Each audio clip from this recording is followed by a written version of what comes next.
Hi everyone, Christina here. Welcome to another Make a Card Monday video.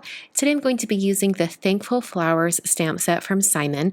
This came out in the October 2019 card kit, but you can purchase it separately. It came out in the middle of September and I didn't have a chance to use it, so I thought I would break it out today and create a circle shaker card. Starting out with some cardstock from Fawn. This is their ground coffee color. It's a nice deep brown, and I'm going to do quite a bit of die cutting. I'm starting out with the large stitched circle Stackables die set from Fawn, and I want to make sure it's the right size for this greeting in the stamp set. It looks absolutely perfect, so I'm going to be using the largest of these circle dies. And I'm also going to be pairing them with the nested circle dies from Simon.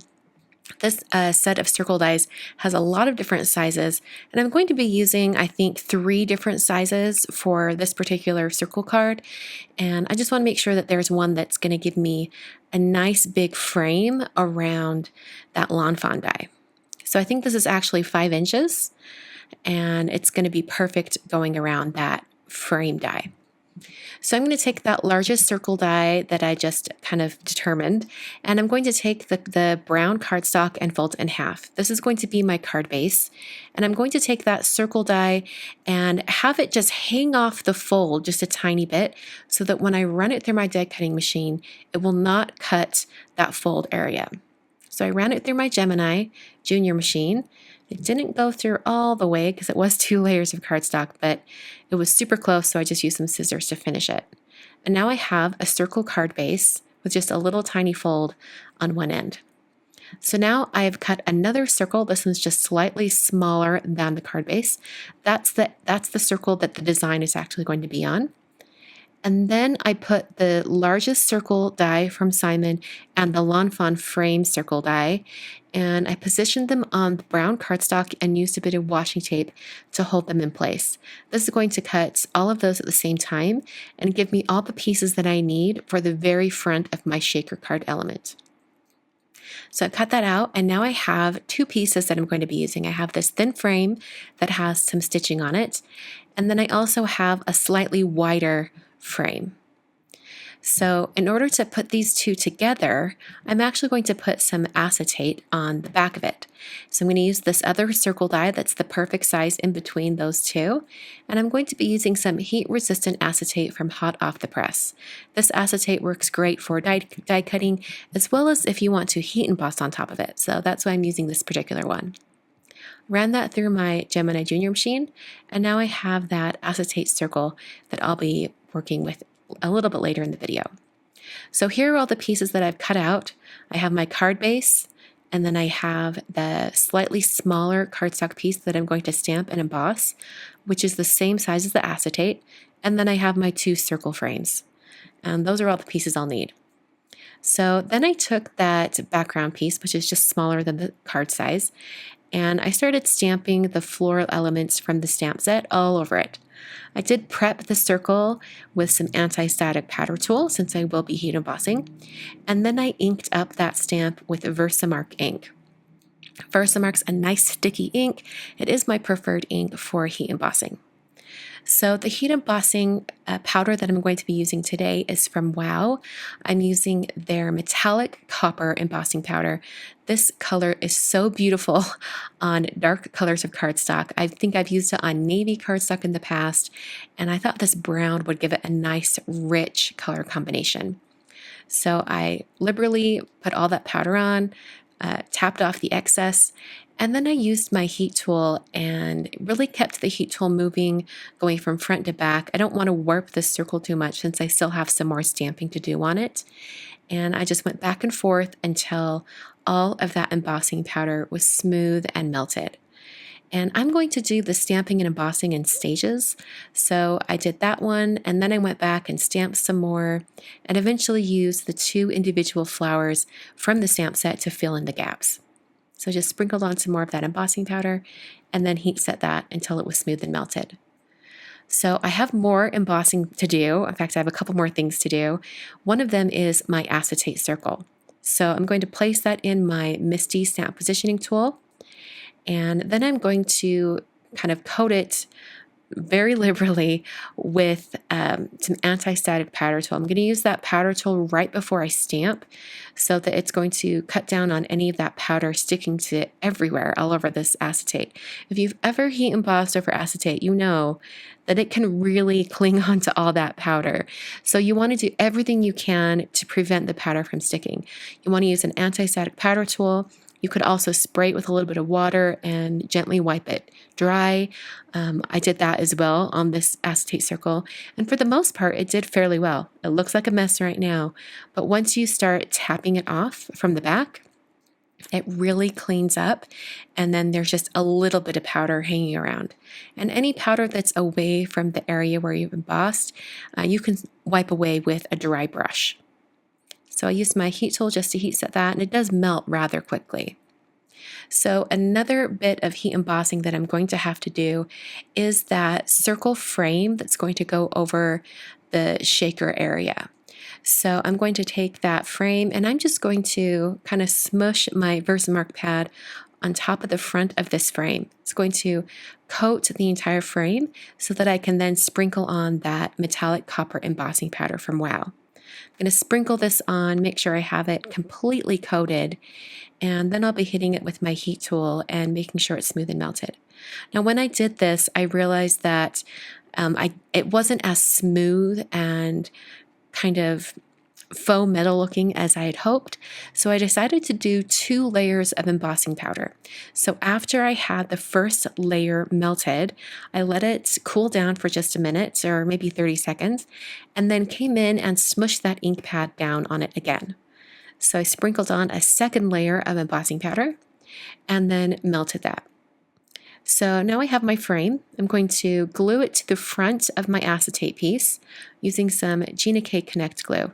Using liquid glue for this is great on top of acetate or slick surfaces, and it's also a great idea because it gives you a little bit of wiggling before it dries. So if you don't have it on there perfectly, you can wiggle it around it just a little bit. Then put that liquid adhesive on the outside of that frame, and then pressed the brown frame right over top, kind of puzzle piecing these pieces together. So that is the front of my card, the very top of my shaker. And now I'm going to put the foam barrier in for my shaker area. I've taken some foam tape and folded it over so that it's 2 layers deep. This is actually some leftover foam from a different project, and I've just saved it. And I removed the release paper from the front and back of the foam tape, and that lets it be manipulated and bend and shape around the circle area. This is the easiest way to create a circle shaker card. I highly recommend you try it if you haven't before. So I'll just cut this down so it's just the right size to close up that gap. And then I'm going to start placing in some different sequins and beads. Now, I don't entirely know where all of these sequins are from, so I'll try to link to some similar colors down the supply section that you can pick up. But basically, I have like a champagne color, kind of like a brownish color, some copper, and then these brown beads. I do know that these beads are from MISTI stamps, so I'll link those for sure. Then took that stamped and embossed backer sheet, or that backer area, and press that down right over that foam barrier that I created. Pressing down with my fingers to make sure everything is adhered extremely well. And then I'll flip that over and you can see all of the sparkle from within that shaker area. I think it looks really, really neat. And I love the detail of the flowers, but then also the sequins. The last thing to do is to adhere this to the actual card base. So I used some Tombow Extreme adhesive and then opened up that card base so I could see exactly where it was, and then pressed that down onto the front. So this is the finished card, and it's a finished size of about 5 inches. So I'm going to create a mailer envelope that is a little bit larger than this. I'm actually going to use a pre-made envelope from Paper Source.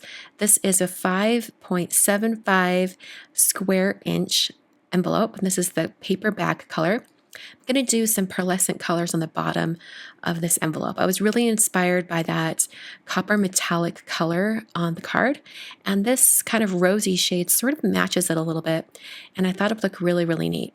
Now, this envelope is not watercolor paper, and generally I do not recommend using wet watercolor paints on top of a paper that is not meant for watercolor. But since this envelope is pre-made, I don't have much of a choice here. So when I'm painting these colors on, I want to make sure that they're fairly thick and they're not too watery. This is going to help the envelope from pilling and kind of warping too much. And I found that it worked really, really well. I didn't have any problems painting across this envelope. It held up to all that moisture extremely well. So I went back and forth between that kind of rose gold shade and orange and then more of a red color. And I did intensify the colors a little bit coming in from the left side. When everything was done, all the painting, I hit that with my heat tool, and I actually took 2 pieces of 5.5 by 5.5 inch cardstock and put it inside the envelope to help keep its shape while I was drying it, and that really seemed to help prevent any warping. So now I'm going to work on the address for the envelope. I'm going to be painting it in some white gouache, and I just put a little bit of gouache out on this acrylic block, put a few drops of water in it, and then mixed it up with my paintbrush. This is a size 2 Acetate Prado brush, and it worked really, really well for the lettering on the envelope. I wanted to do a little bit of a test run, so I just used some scrap cardstock and I just wrote out Tanya's name to make sure it was the way I wanted it. Then I went directly onto the envelope and started lettering her name. Now, Tanya gave me permission to use her address for mailer envelopes and to share it online. So thank you so much, Tanya. If you would like to submit your address for consideration on future mail art envelopes, please use the link down below in the video description or at my blog. It's the one that's labeled Submit Your Address for Mail Art or for monthly giveaways. I do update that form every month. So if you've entered your address in the past, you'll want to update that once again every month. This is just my way of keeping addresses current. So I'm drawing on her name, kind of doing a little brush calligraphy, and I'm making sure that it's nice and opaque. So like that area on the letter N, it was a little bit transparent. So I went over that twice with this white gouache. So I'm going to add her last name, and you'll notice that I changed the positioning of the words or her name on the actual envelope. So I'm glad that I kind of tested out that first practice run to make sure everything was how I wanted it to be. I'm just going to finish this off using the tail end of the S's here to connect them. And then I thought about doing her address in the gouache as well, but in the end decided to use a Sharpie paint pen. This is a white water-based paint pen, and it worked beautifully. I really like the thickness of this marker, and it makes the address really stand out. I needed it to be very legible so it could get all the way to Tanya in Florida. I also used that paint pen for my return address on the back flap of the envelope. Then I picked out some stamps, and I have some really fun kind of gold foil metallic stamps that I received a while back from the post office. Got 2 of those, and then I brought in some flower stamps that has kind of a blush pink color on this stamp, and I thought it would look well with the colors on the envelope. And then I'm going to finish it off with a vintage stamp. I'm not sure when this stamp is from or what year it's from, but I believe it's quite old. It's 10 cents, and I just placed that in the top left corner of the envelope. I used a water brush to activate the adhesive on the back. Before I protect the envelope and make sure it won't get ruined in the mail, I heat set that just to make sure all of that paint was dry. And then I used a mini round blending tool to grab some microglaze, some distressed microglaze, and I'm going to do a thin coat of this microglaze over the entire envelope. I'm avoiding the postage stamps because it makes the entire area slick, and then the post office won't be able to cancel the stamps. So after I put that on, then I used a paper towel just to buff off any of the excess, and then that protects the envelope from moisture that it might encounter while it's going through the mail. So that's the envelope for today. As far as putting this card inside, I take that 5.5 by 5.5 inch cardstock, and I just put that in with the card so that it keeps the corners nice and crisp, so I won't get any bending of the corners on the envelope. So that is the card and envelope for today. I hope you guys enjoyed. I really love how these turned out. I think this is some of my favorite work that I've done recently. I love the metallic look on both the card and the envelope, and I hope you guys are inspired on how you can create a shaker card. On screen, I've got 3 more shaker cards for you to check out. I love making shaker cards. They're so fun, and there's some inspiration for you. If you aren't a subscriber already, I invite you to do that and hit that notification bell so you never miss a video. Give me a thumbs up on this video if you liked it, and thanks so much for watching.